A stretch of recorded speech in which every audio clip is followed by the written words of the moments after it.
this video, I'll discuss the next topic of disk scheduling, that is called C-scan algorithm. It stands for circular scan.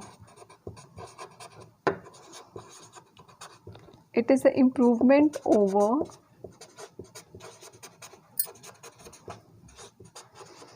scan algorithm.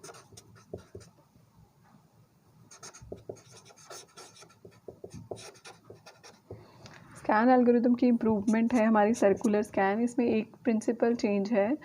In that case जब हमारा elevator move करेगा, like in the last video I have discuss कि हमारे disk arm एक elevator के जैसे काम करेगा. एक एंड पे मूव करेगा, रास्ते में जितनी रिक्वेस्ट आएंगे उनको सर्विस करता रहेगा.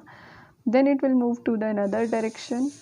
बट इन दिस केस हमारा जो सर्कुलर सी स्कैन एल्गोरिथम है उसमें वो हमेशा राइट साइड को मूव करेगा हमारा डिस्क आर्म, और जब वो राइट टू लेफ्ट जाएगा तो नो रिक्वेस्ट सर्विस. तो जब राइट साइड से लेफ्ट साइड आना है तो इन ऑन द वे किसी भी रिक्वेस्ट को हैंडल नहीं करना, because in the last video we have seen कि अगर वो यहाँ से लेके इधर को मूव किया है तो जब वो यहाँ तक आएगा तो उसको वैसे भी कोई रिक्वेस्ट नहीं मिलने वाली है. इधर से आगे से ही रिक्वेस्ट स्टार्ट होगी. तो ये वाली जो मूवमेंट है उसको रिमूव करने के लिए वो हेड का जो पोजीशन है वो सीधा लेफ़्ट पे आ जाएगा विदाउट सर्विसिंग एनी, एंड फिर से इसी डायरेक्शन में सर्विस करना स्टार्ट करेगा. So that is circular scan. For example इस केस में हमारी जो लिफ्ट है हमारी बिल्डिंग की वो कैसे काम कर रही है कि it will always move from जिस फ्लोर पे वो अभी है वो अगर उसको असेंडिंग ऑर्डर में रिक्वेस्ट को सर्विस करेगी, डिसेंडिंग ऑर्डर में नहीं करेगी. फॉर एग्जांपल अभी वो 4th फ्लोर पे थी तो करंट हेड पोजीशन इज़ 4 और उसको टोटल हमारे पास 10 फ्लोर्स हैं. तो 10th फ्लोर तक तो अगर रास्ते में किसी ने बटन प्रेस किया है लिफ्ट का तो रुकेगी और सर्विस करेगी और टू द 10th फ्लोर. लेकिन जैसे ही 10th फ्लोर पे जाएगी, जब डायरेक्शन चेंज होगी तो सीधा ग्राउंड फ्लोर पे आ जाएगी. जब ऑन द वे जब वापस आते टाइम वो किसी भी रिक्वेस्ट को हैंडल नहीं करेगी. ग्राउंड फ्लोर पे आने के बाद फिर से देखेगी कि ग्राउंड फ्लोर के बाद फर्स्ट सेकंड फ्लोर पे अगर किसी ने रिक्वेस्ट करा है टिल 10th फिर से रिक्वेस्ट सर्विस करेगी. 10th से फिर से ग्राउंड फ्लोर पर ऐसे डायरेक्ट जंप करेगा. उसका बेनिफिट ये है कि अगर आप 4th फ्लोर से 10th फ्लोर तक अभी सारी रिक्वेस्ट को सर्विस कर चुके हो तो ये प्रॉबिलिटी होती है कि 10th से 4th तक अब कोई रिक्वेस्ट नहीं होगी. It will be from third, second और फर्स्ट और ग्राउंड फ्लोर. बिकॉज उनकी अगर हम इस डायरेक्शन में लिफ्ट को मूव करते हैं तो इनका जो वेट टाइम है बहुत बढ़ जाता है.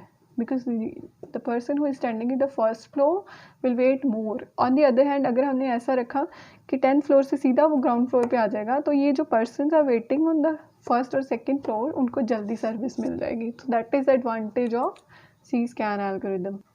Now the elaboration of the same.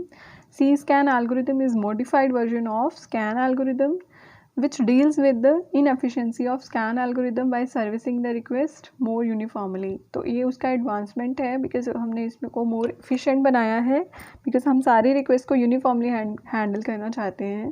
Because जो लोअर एंड पे रिक्वेस्ट हैं अदरवाइज़ वो ज़्यादा वेट करेंगे और सी स्कैन से क्या है हमारा हेड सी डायरेक्टली उनको सर्विस करने लगेगा तो उनका वेट टाइम कम हो जाएगा.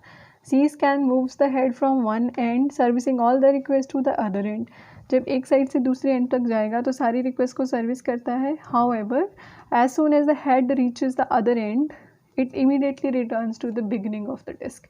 जैसे ही वो एक एक्सट्रीम एंड पे पहुंचता है तो immediately बिगिनिंग पे आ जाएगा without servicing any request on the round trip. वापस आते टाइम किसी को सर्विस नहीं करेगा, सीधा डायरेक्टली बिगिनिंग पे आ जाएगा. Now the algorithm. इस केस में क्या है, रिक्वेस्ट हमारा एक कैरे है वो इंडेक्स स्टोर करता है सारी ट्रैक्स का और हमारा हेड हमेशा लेफ़्ट डायरेक्शन में जब मूव करेगा तो कोई सर्विस किसी भी ट्रैक को सर्विस नहीं करेगा. When we reach at the beginning of the reverse direction, when we reach at the beginning reverse the direction. जब हम शुरू में आ जाएं तो हम अपने हेड की डायरेक्शन को रिवर्स कर लेते हैं. While moving in the right direction, जब हमने राइट साइड को जाना है तो रास्ते में जो ट्रैक्स आ रहे हैं उनकी डिस्टेंस कैलकुलेट कर लेना है. फिर उसको हमने अपने टोटल सी काउंट में ऐड कर लेना है.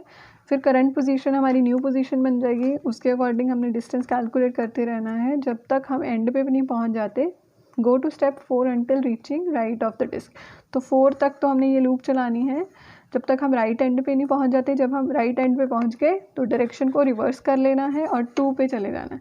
2 क्या कहता है कि जब हम लेफ़्ट से राइट से लेफ़्ट तक आएंगे तो किसी भी ट्रैक को सर्विसिंग नहीं करनी है।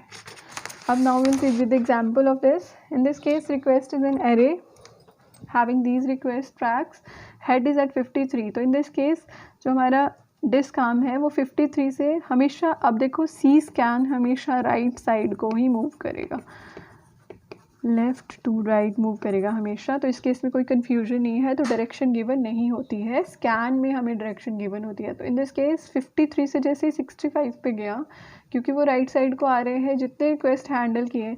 अब यहाँ पे लास्ट रिक्वेस्ट थी 183, but still we will go to the extreme end, तभी भी हमने पूरे एंड 199 पर गए हैं।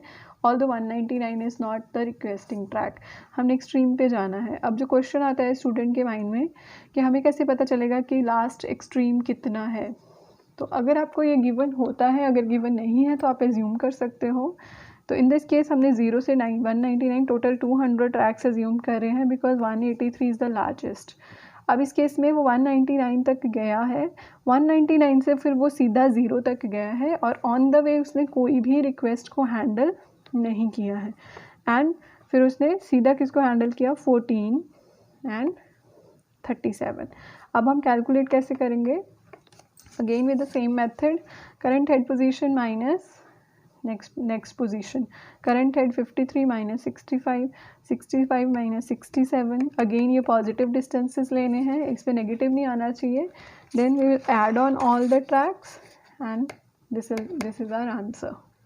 That is all about C-scan algorithm. You can solve the same question which is given in the scan algorithm, and you can also type in the comment section. Thank you for watching the video. Please download the notes in the description bar.